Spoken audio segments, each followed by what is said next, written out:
"Dance with me, Miss Harcourt," the Duke of Yorbridge said, offering his hand to the woman whose dance card had remained blank for 5 years. Camilla sat on the velvet bench beneath the Cumberland chandeliers, one hand folded over her mother's silver needle case, the other holding a card no gentleman had touched since she was 20. The Duke stood before her in black evening dress, his face as still as carved stone. In his left hand, he held the little gilt-edged program a footman had just handed him. In his right, he offered a gloved hand to the companion everyone had agreed not to see. Every fan in the ballroom froze. Penelope Atherton smiled behind her ivory fan and closed her fist around the debt note that could ruin Camilla before the first set ended. It was a mistake. It had to be. Camilla kept her polite, practiced smile in place. It was a useful smile. It hid the ache low in her back from a day spent kneeling beside gowns that were not hers. It hid the small tremor in her fingers. It hid most of all the foolish little wound that opened every time a gentleman's eyes passed over her and found the younger, brighter girl beside her. "Your Grace," Camilla said, so only he could hear. "I believe you have mistaken me for Miss Ravenscroft." She tilted her head toward Felicity Ravenscroft, who stood in pale pink silk with all the hope of 17 shining on her face. Felicity was the young lady Camilla attended. Camilla was the shadow at Felicity's shoulder, the woman who carried smelling salts, mended torn flounces in retiring rooms, and surrendered her chair whenever an eligible daughter required one. Hugh, Duke of Yorbridge, did not look at Felicity. "I have not," he said. His voice was low, controlled, and cold enough to cut. "I asked you." Across the ballroom, Penelope's smile sharpened. She was a wealthy widow, and she had purchased the last bond Camilla's father had left behind. 10 minutes ago, she had said, loud enough for half the room to hear, "Miss Harcourt is happiest with a needle, not a partner. Let her sit." But the most feared duke in Cumberland was not letting her sit. Camilla felt the room lean toward her. A duke's notice could lift a woman. It could also paint a target on her back. For a woman with no dowry, no father, and a creditor who enjoyed cruelty, attention was not safety. It was a lantern held over a hiding place. She tightened her grip on the silver needle case. The dent in one corner pressed into her palm. If she refused him, she would insult a peer in his own circle. If she accepted, she would give every gossip in the county a reason to speak her name. She placed her hand in his. Hugh's fingers closed around hers. His grip was firm, not flirtatious, not soft. He led her toward the floor with the calm of a man crossing a battlefield he had already measured. The only sound was the rustle of her faded cream silk, patterned with pale rose sprigs, so worn they were almost ghosts. The gown was 5 seasons old, and so carefully mended at the seams that no one could see how close it had come to surrender. She kept her chin lifted. She would not let them see her tremble. They took their places in the set. The musicians recovered themselves and struck the first bars of a country dance. Camilla had not stood opposite a gentleman in 5 years. Her mind knew the pattern, but her body had forgotten the ease of it.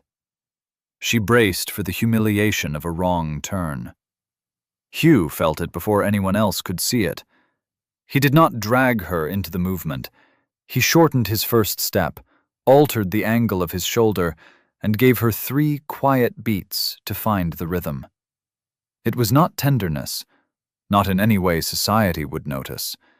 It was a tactical adjustment, exact and invisible. A commander steadying a line. "You are rigid, Miss Harcourt," he murmured. "I am out of practice, Your Grace." Her smile remained bright. "I usually observe this dance from the wall. I am very accomplished at holding other ladies' fans." "You are accomplished at many things." Camilla looked at his cravat. because she could not bear the steadiness of his eyes. "You are generous." "I am accurate." His gaze passed once over the watching room and returned to her. "I saw you in the passage before the ball." Her foot missed the next measure. Hugh's hand tightened only enough to catch her weight. Heat came through his glove into hers, startling against the cold severity of his face. He corrected the turn so smoothly that the couple beside them noticed nothing. "I do not know what you mean," Camilla said. "The regimental sash," he replied. "Captain Mowbray caught it on a nail. His servant thought it spoiled. You took it into the alcove and restored the seam in less than 4 minutes. He entered this room with his dignity intact because of you." Camilla stared at the buttons of his waistcoat. She had thought the alcove empty. She had done it quickly because a soldier should not be made to face laughter in torn colors. "It was a simple whip-stitch, Your Grace."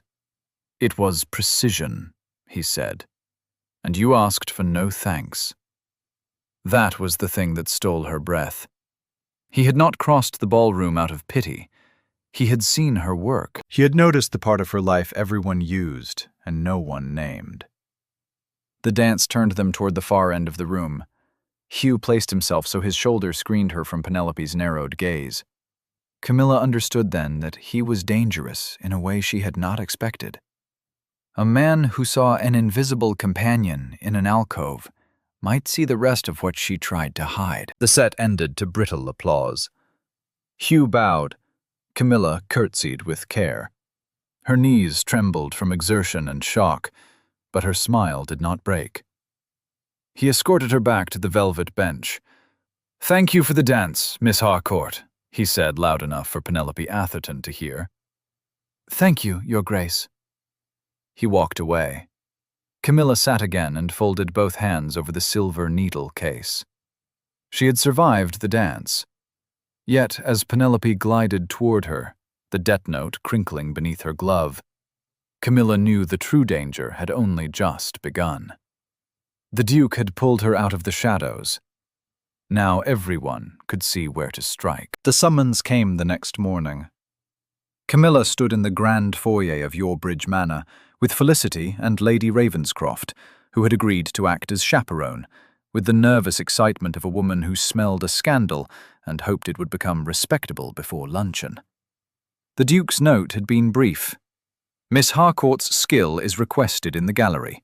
Not Miss Ravenscroft's company, not Lady Ravenscroft's advice. Her skill." A footman led them up the wide oak stairs.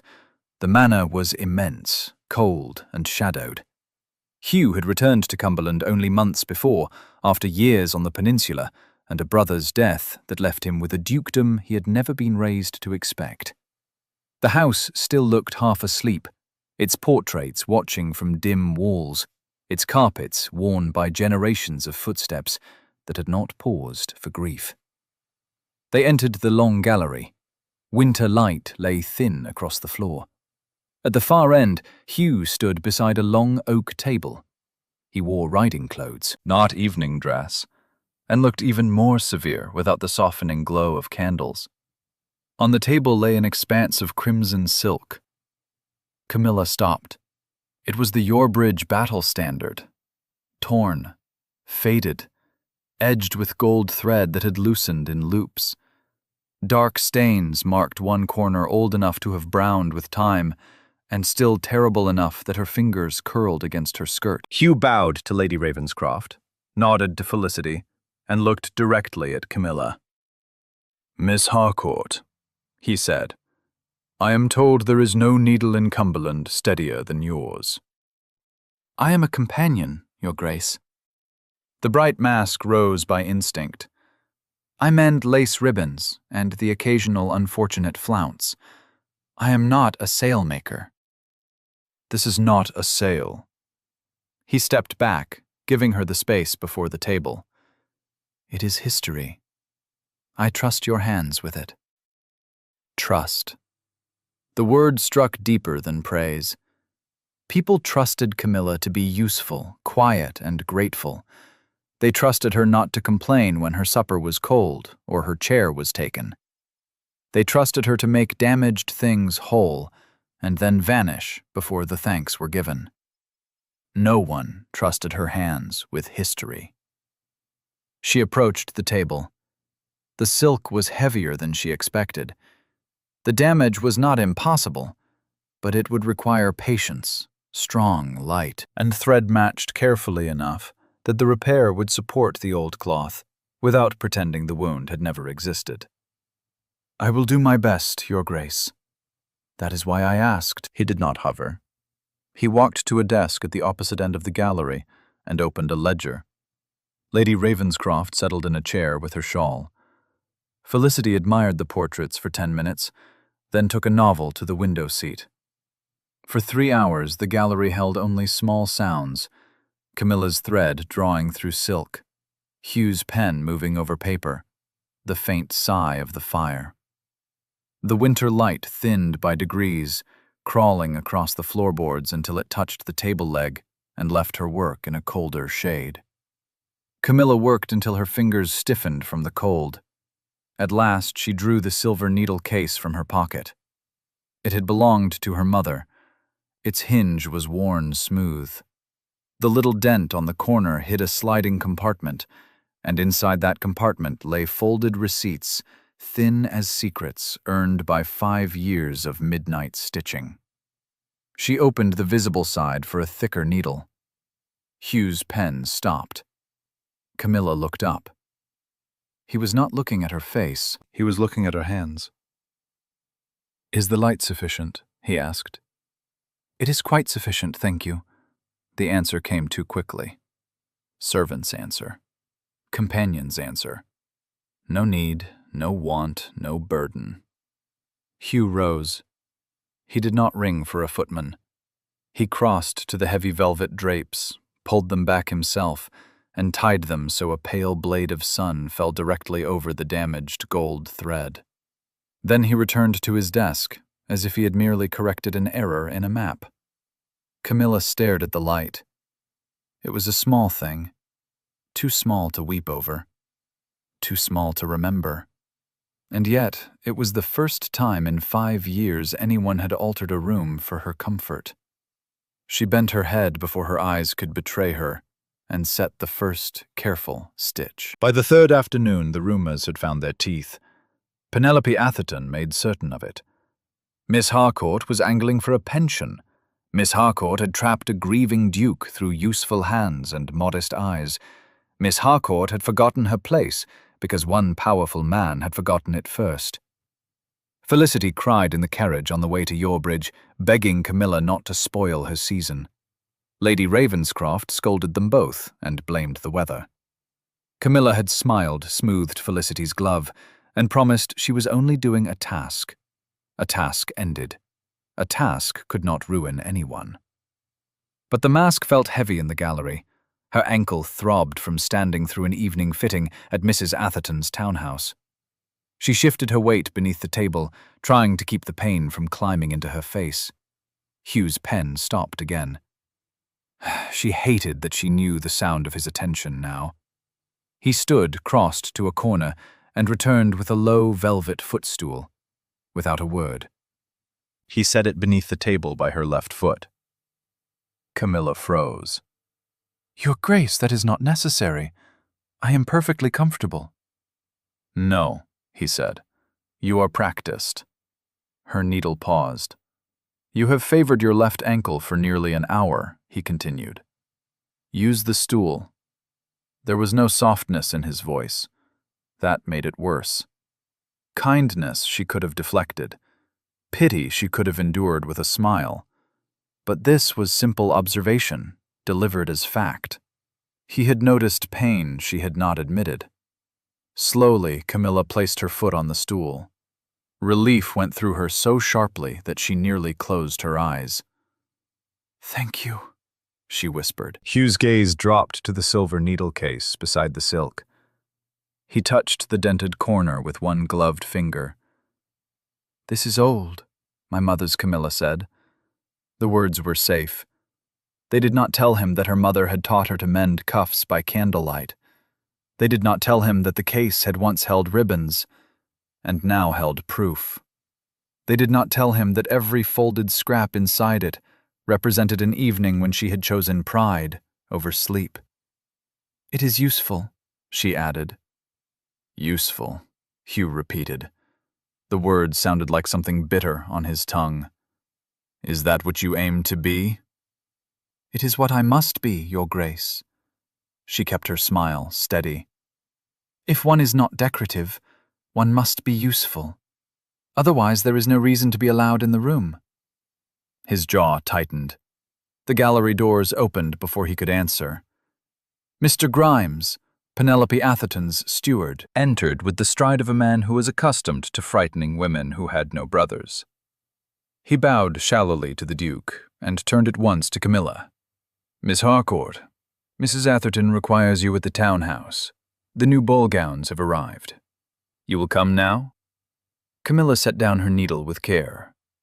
"I am engaged upon His Grace's standard, Mr. Grimes. I will attend Mrs. Atherton this evening." "You will come now," Grimes said. "Mrs. Atherton did not purchase your father's bond so you might sit in grand houses pretending importance. Your hands owe her work." The gallery changed. It did not grow loud. It grew cold. Hugh rose from his desk. He did not shout, he did not hurry, but the stillness that settled over him was terrible. It was the stillness of a man who had once sent orders across smoke and expected men to obey them. He walked toward Grimes. The steward stopped. "You forget yourself," Hugh said. "Your Grace, I only meant—" "You will address Miss Harcourt as a gentlewoman while she stands in my house." Grimes swallowed. "Of course, Your Grace." "And you will not speak of ownership again." Hugh's voice remained quiet. "A debt note is not a chain. If Mrs. Atherton believes otherwise, she may send her solicitor to mine and learn the difference." Camilla's heart struck once hard. No one had ever said that aloud. Hugh did not turn to her, but his next words were for her. "Miss Harcourt, do you wish to leave?" The question entered the room like light. He was not ordering her to stay. He was not sweeping the problem away with ducal power. He was placing a choice in her hands where Grimes had tried to place a command. Camilla looked at the torn crimson silk. She looked at the needle still threaded in gold. "No, Your Grace," she said. Her voice was quiet, but it did not shake. "I wish to finish this seam." "Then finish it." Hugh looked back at Grimes. "You may go." Grimes fled with what dignity he could gather. The doors closed. The fire snapped once in the grate. Lady Ravenscroft stared at her gloves. Felicity looked at Camilla with a startled expression, as if seeing her clearly for the first time. Hugh remained in the center of the gallery. For a moment, the iron discipline in him loosened. He rubbed a hand over his brow, and Camilla saw not the fearsome Duke, but a tired man holding himself together by force. "You did not have to do that," she said. "I did." He turned to her. "I cannot abide a bully, and I cannot bear watching you smile while you are being crushed." Her fingers tightened around the thread. "It is how I survive." "It is how you hide." The words should have offended her. Instead, they found the part of her that was too weary to pretend. Hugh looked at the standard on the table. His voice changed when he spoke again. 12 men died beneath that cloth. The gallery seemed to draw in a breath. "In Spain," he said, "I had the order to withdraw in my hand. I delayed. I believed the flank might hold. I calculated minutes as if minutes were mine to spend. They were not." Camilla did not move. He stared at the torn silk rather than at her. "Since then, I command before anyone can hesitate. I measure rooms. I place doors behind me. I give orders before fear can enter. People call it strength because they do not hear what fills the silence when I stop. There it was. Not a confession made for sympathy, but a wound shown because it had already bled through the bandage. Camilla looked at the dark stains on the standard, then at his hand, closed too tightly at his side. "You cannot command ghosts away," she said. Hugh went still. She should have softened the words. She should have offered the polite comfort expected of a woman with no position. Instead, the truth rose in her, plain and steady. "You command because if you speak first, you do not have to listen. But grief is not mutiny, Your Grace. It cannot be dismissed from the room." For a long moment he said nothing. Then he looked at her fully. "And you, Miss Harcourt?" he asked. His voice was rougher now. "You mend and smile, because if you are useful enough, no one will ask whether you are breaking." The mirror turned. Camilla's throat tightened. Her smile did not rise. She had no strength for it. "I am tired," she whispered. It was a small confession, smaller than his, perhaps smaller than the room expected, but it cost her more than tears. "I am tired of being grateful for crumbs. I am tired of repairing gowns for women who laugh at my shoes. I am tired of being invisible until someone tears something." Hugh stepped closer. He did not touch her at first. That restraint undid her almost as much as tenderness might have done. Then, slowly, he picked up the silver needle case and placed it in her palm. His fingers closed her own around it. "You are not invisible," he said. "Not to me." Camilla looked down at the case. For the first time, it did not feel like a hiding place. It felt like a witness. 2 days later, Penelope Atherton called at the Ravenscroft house. Camilla was in the sitting room, sorting embroidery thread, while Felicity practiced scales at the pianoforte. Rain tapped against the windows. Lady Ravenscroft had gone upstairs with a headache, leaving the room just improper enough for cruelty and just proper enough for denial. Penelope wore dark green silk and a widow's cap as crisp as a legal notice. "I hear you have finished the Duke's standard," she said. "I have, Mrs. Atherton." "How fortunate. You will have time to pack." Felicity struck the wrong note. Camilla kept her hands still. "I beg your pardon?" Penelope set a folded paper on the tea table. "Your father's bond is in arrears." "I have paid every month." "Have you?" Penelope's smile was mild. "A coin handed to a steward can be called many things. Without proof, it is not payment." Camilla felt the silver needle case in her pocket, as if it had grown warm. "I have proof." Penelope's eyes flickered, then hardened. "Enough to stand before the county and say so. Enough to contradict a respectable widow in the Duke of Yorbridge's own ballroom." Camilla did not answer. Penelope leaned back. "Tomorrow night, at His Grace's assembly, I will make the matter plain. I will not say a creditor can imprison a dead man's daughter. I am not ignorant of the law. I will do something far simpler. I will make every family in Cumberland know that Camilla Harcourt takes wages in secret while presenting herself as a gentlewoman. I will make them wonder what else you have taken. Lace, buttons, a duke's pity." Felicity turned from the instrument, pale. "Mrs. Atherton, surely. Be quiet, child." Felicity obeyed. That small obedience hurt Camilla more than Penelope's threat. Penelope picked up the folded paper again. "Leave before dawn. Go to York. Find a shop that needs plain sewing. If you are gone, I may decide not to speak. If you stay, I will make you famous." After Penelope left, the sitting room smelled of cold tea and rain. Felicity remained at the pianoforte, her hands lying useless in her lap. At last she rose and came to Camilla with tears bright in her eyes. "I should have spoken," Felicity whispered. "I was afraid." Camilla looked at the girl's soft pink gown, at the pretty hands that had never yet been forced to earn bread, and felt the old habit rise in her, soothe smooth hide, the sharp edge before it cut anyone else. "You are young," Camilla said. It was not forgiveness, not yet, but it was not condemnation. That night Camilla packed her small trunk, 2 gowns, a pair of mended gloves, her mother's miniature, the silver needle case.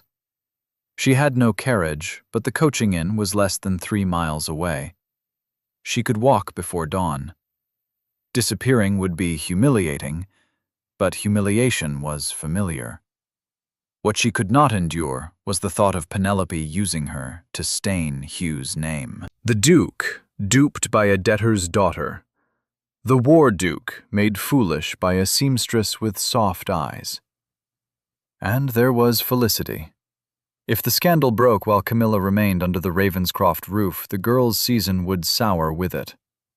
Society did not trouble itself to separate guilt from proximity.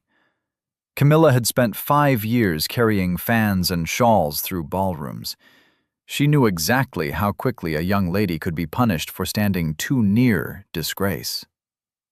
He had seen her. Felicity had almost seen her. Camilla would not repay either moment by dragging mud across their doors. She lifted her trunk and went down the dark servants' passage. At the side door she paused, listening. The courtyard beyond lay silver beneath the moon. Hugh stood just outside the threshold. He wore a heavy riding coat. A groom waited by the gate with 2 horses, far enough to preserve propriety, and near enough to make the impropriety impossible to deny. Hugh did not cross into the house. "Where are you going?" he asked. Camilla nearly dropped the trunk. "Your Grace, you should not be here." "No," he said. "I should have been told sooner." She hated the steadiness of his voice.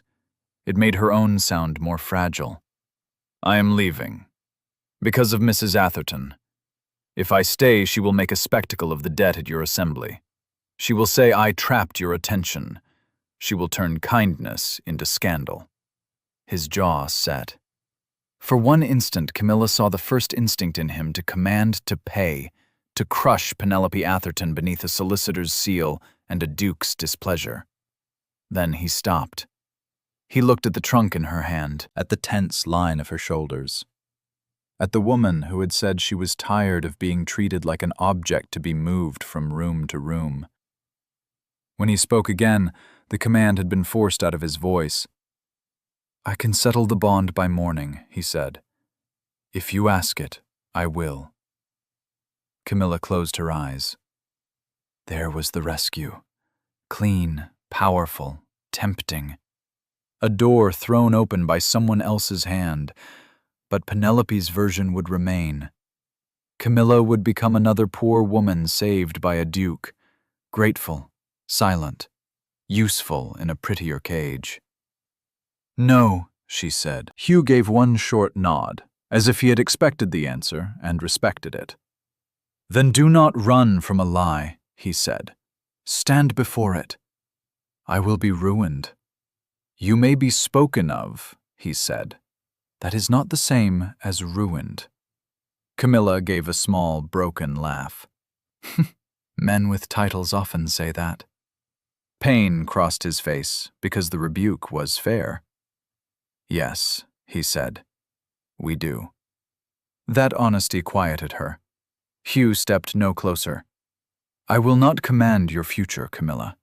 I will not take the field from you. But if you stand tomorrow, I will hold the room.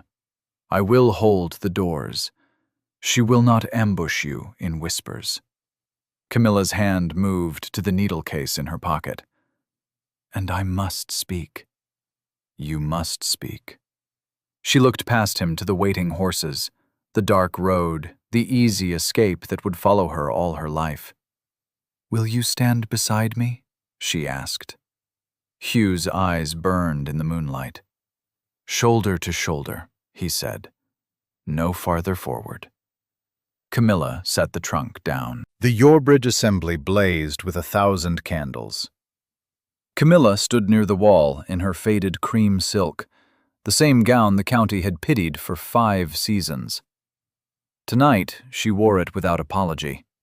Its pale rose sprigs had nearly vanished from age, but the seams were clean, the hem was strong, and her mother's needle case rested in her gloved hands. It was heavier than silver had any right to be. The room looked much like it had on the night Hugh first asked her to dance. Chandeliers bright, ladies gathered in soft colors, gentlemen in dark coats. Fans lifted like small white shields. But Camilla was not the same woman who had sat on the bench and waited to be overlooked. Hugh stood near the dais. He had not come to her at once. That mattered.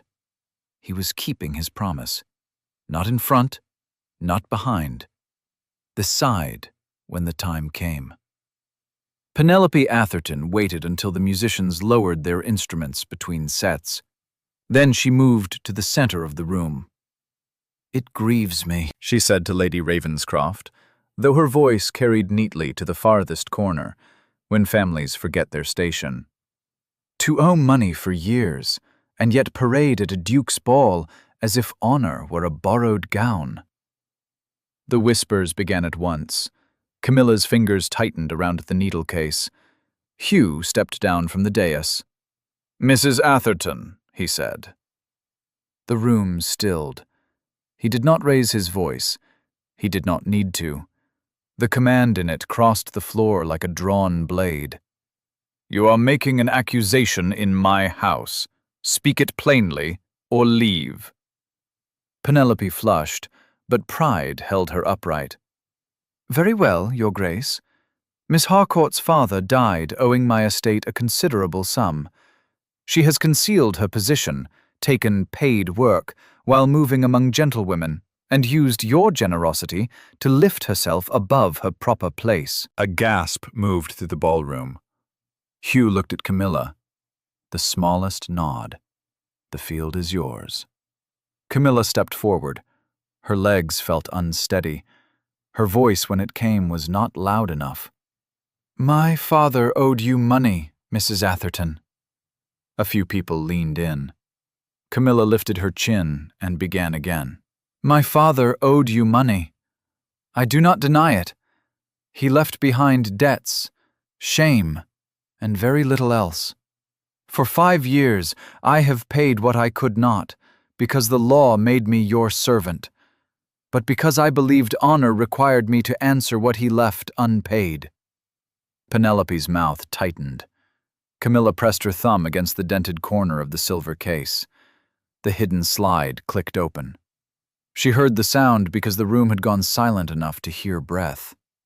"For every gown I altered, every cloak I mended, every torn hem repaired. After midnight, I asked your steward for a receipt." Mr. Vale. Hugh's steward stepped forward from the side of the room, with a silver salver held level in both hands. Camilla unfolded the first paper. 3 shillings for the blue silk flounce?" She placed it on the salver.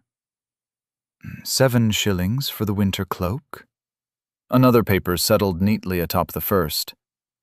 1 pound and 2 shillings for the embroidery on Miss Atherton's presentation gown. The receipts gathered one by one upon the silver tray, pale against the polished metal. They looked like scraps. They sounded like years. Penelope's face lost color. Camilla did not look away from her. "You thought work done by invisible hands could be erased. You thought a woman who smiled would not keep accounts.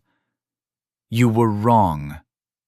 A murmur ran through the room, not mocking now, but sharp with recognition.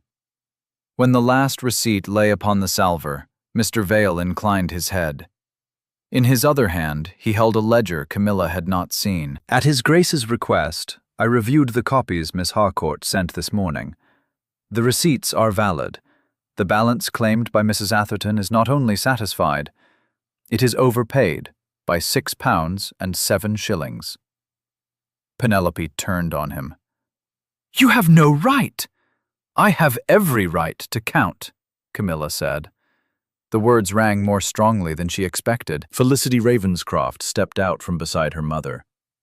Her face was white, but her voice held. "She speaks the truth. I saw her pay Mr. Grimes twice. I said nothing because I was afraid of being laughed at, too." She looked at Camilla, tears bright in her eyes. "I am sorry." That apology nearly undid Camilla. Not because it was enough, it was not, but because someone who had once looked through her was now looking at her. Penelope searched the room for rescue and found only averted faces. Hugh turned to her then. "If my steward finds that your man accepted payment and denied it, my solicitor will write to yours by noon. Until then, Mrs. Atherton, you will leave my house." The crowd parted. Penelope walked out alone. Ladies who had laughed beside her an hour earlier drew their silk skirts close as she passed, careful not to let even a hem brush hers. A gentleman turned his shoulder. A fan snapped shut.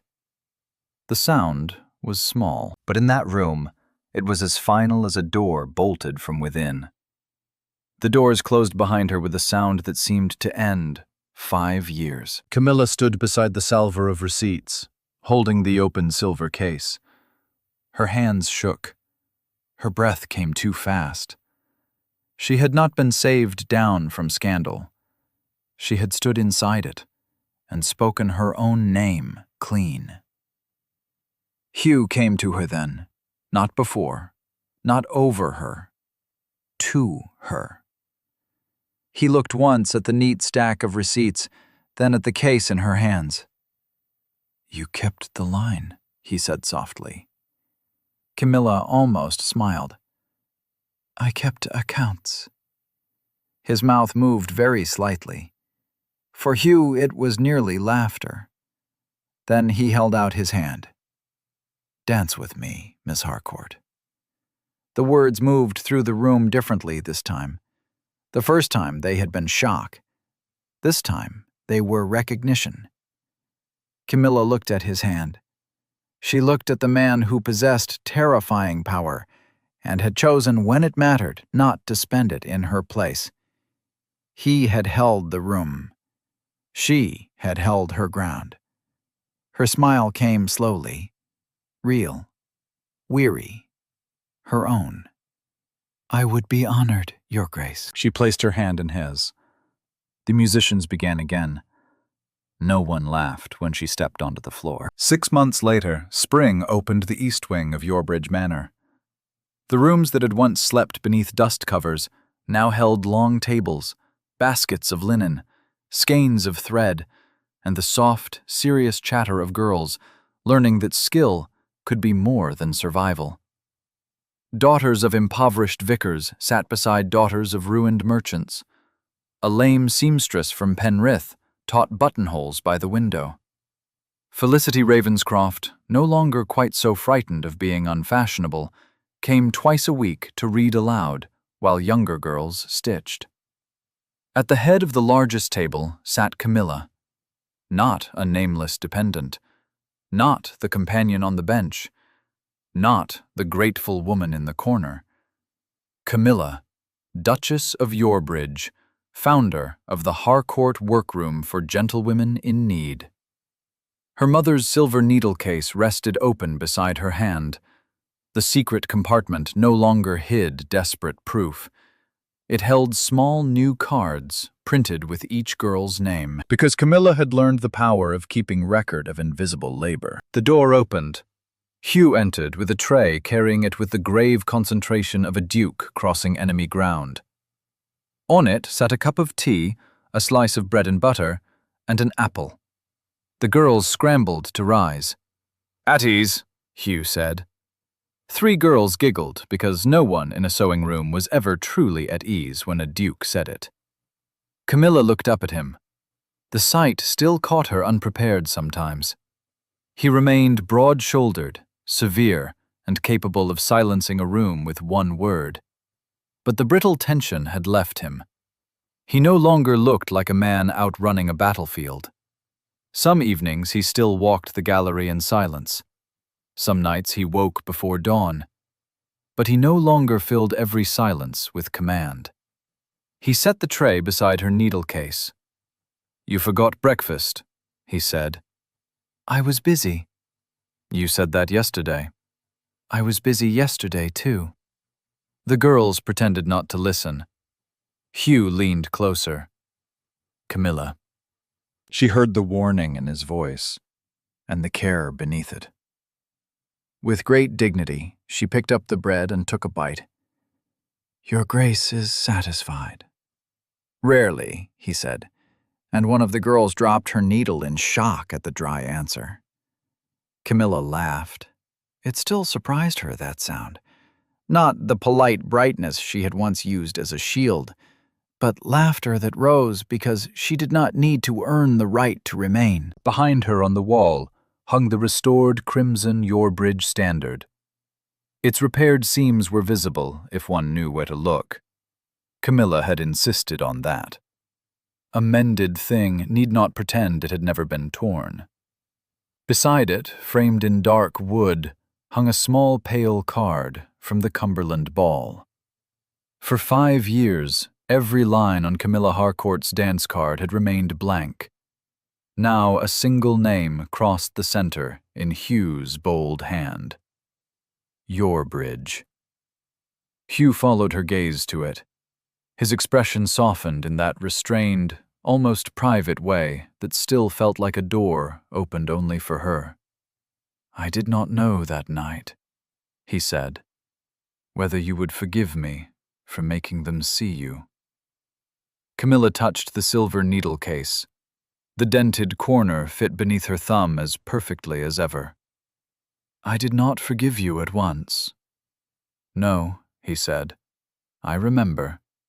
You were very alarming. I have been told." She looked at the girls bending over their work, at the sunlight over linen, at the standard with its visible seams, at the dance card that was no longer an emblem of rejection, but a record of one impossible beginning. Then she leaned her head briefly and openly against Hugh's arm. "For 5 years," she said, "I thought being seen would be the thing that ruined me." His hand came to rest over hers, warm and steady beside the silver case. And was it Camilla looked around the room she had chosen, at the work she had named, at the man who had asked but not claimed, protected but not replaced, and loved her without requiring her to disappear into gratitude? "No," she said. The girl's needles flashed in the spring light. "It was the thing that brought me home.